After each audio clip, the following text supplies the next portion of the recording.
brother Set ruled Upper Egypt and hated Osiris's rule and popularity. Set is the Egyptian god of chaos, storms, and evil. Egyptian mythology is terribly inconsistent from text to text, Set being among the few exceptions.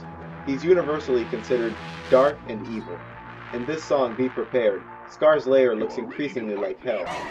So prepare for the coup of the century. Be prepared for the murkiest scam.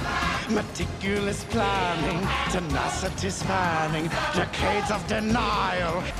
Set soon conspires to kill his brother Osiris in a remote place with no witnesses, just as Scar did.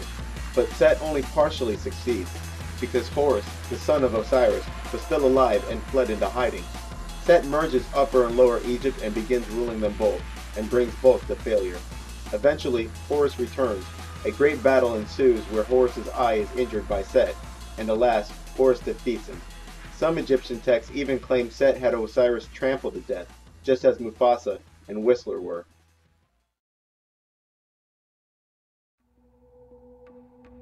Tomb Raider, starring Angelina Jolie, shown here zooming out from the right eye, is basically the chronicles of a female Indiana Jones. The first Tomb Raider contains the rather overt Illuminati symbolism. People of the light built a great city in this crater where they worshipped the triangle for its ability to control time. It gave its possessor a power that could be used for good or great evil.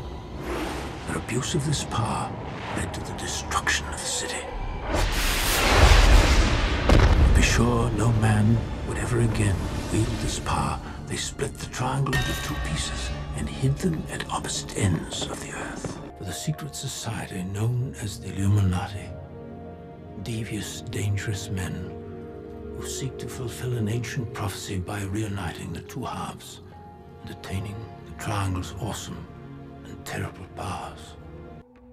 In Hellboy 2, the unstoppable weapon was Sekhmet, the Eye of Ra, who was so dangerous and powerful that control of it was split into three pieces.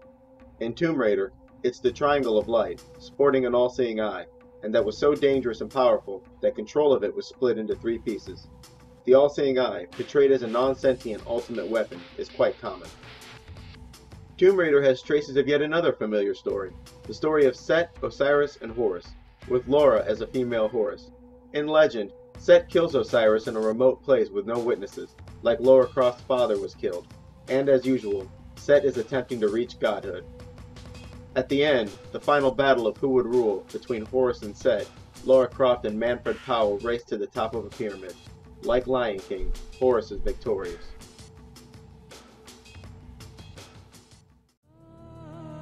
Conan the Barbarian includes heavy use of eye and serpent symbolism. Conan the Barbarian is about a warrior named Conan, played by the talentless Arnold Schwarzenegger, whose family is killed by a guy named Falsa Doom. Conan is captured and turned into a hooligan. He's eventually set free and immediately proceeds on an adventure of revenge.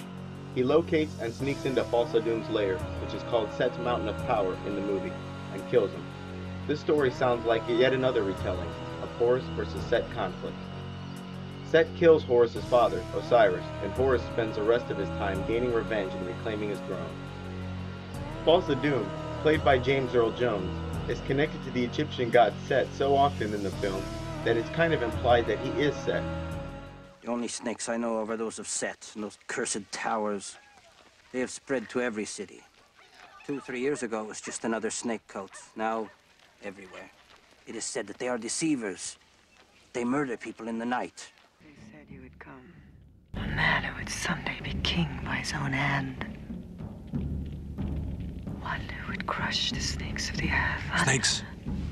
Did you say snakes? Conan has traces of the man who would be king too, where Conan arrives with a special charm on his neck and is singled out.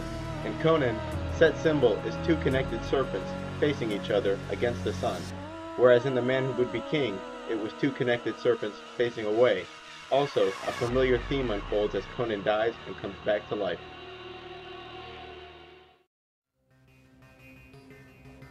The general characteristics of the Antichrist in film is as follows.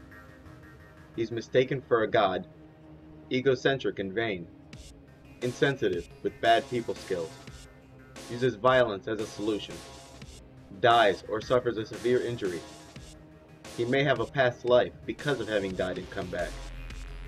A moral failure in a cave, or made stronger in a cave, and goes bad. Very powerful, an excellent warrior. Has identifying mark, maybe wearing red.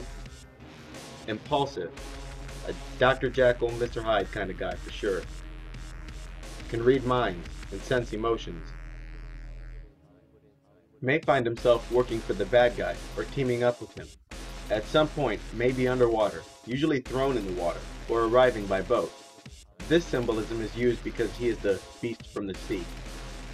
Usually finds himself at a train station, airport, or some other kind of port. May be hunted by two opposing sides. At some point, this character meets a witch doctor, tries to spare the innocent, can see in the dark, has special heritage, half human, half something, etc. Sordid past, and popular with women. The main villain may want to rule with him as opposed to killing him. This character's biblical name is the Beast of the Earth. In the Bible, this character enforces the power structure of the Antichrist, and, naturally, is often depicted as coming from below. This character is also extremely powerful, highly intelligent, bent on pure destruction, has disdain for life, and is often connected to the sun and all-seeing eye. It's not likely that the Illuminati, who has managed to commandeer the world, are obsessed with fictitious characters and fictitious events born from myth and legend. What's more likely is that they are obsessed with real characters and real events while making us obsessed with their fictional counterparts. And if, after all of this, you still don't believe something very strange and very real is being told, I can't help you. Well, I hope you learned a bit about the movies you watch and maybe even the world around you. And now it's your turn to share with others what you know. Good luck and thanks for watching.